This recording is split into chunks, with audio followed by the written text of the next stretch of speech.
And Kerry Ritchie joins us now. Kerry, what's the situation in Rockhampton tonight? Hi Jessica. Well, it's actually a beautiful night here in Rockhampton if it wasn't for all the insects and all the water. Now, the river has stabilised. It's being very stubborn and hasn't moved anymore. It's still hovering around the 9.15 metre mark.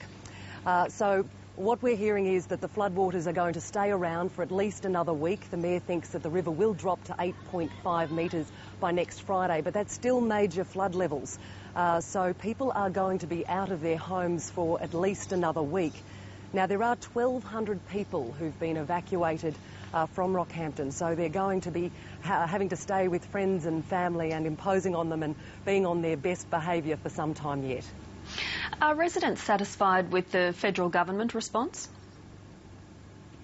Well, the Rockhampton Mayor, of course, would like more money from the federal government, but look, there's a little bit of frustration. A local journalist got up at the press conference to Julia Gillard and said, can we have some sort of assurance that every flood this is not going to happen, that we're not going to have to deal with losing our highways and our airport, and surely in this day and age it shouldn't go out like that. Look, she said that, look, she's going to try and do something, that she hasn't been around for very long politically, and she did have a dig at other governments, but that would have to be good news for the Mayor in that she really was quite adamant that she would do something.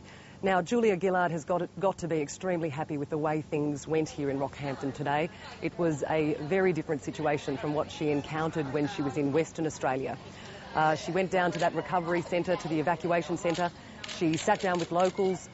She had discussions with the Red Cross volunteers who are helping people. There was even a performance put on by some of the locals who were, I think, singing and cheering. So for Julia Gillard, that was very positive. But she did say that what she saw from the air she found to be very revealing.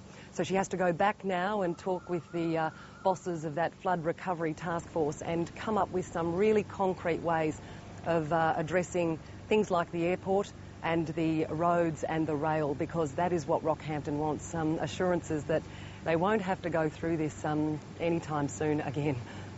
A big job ahead. Kerry Ritchie, thank you.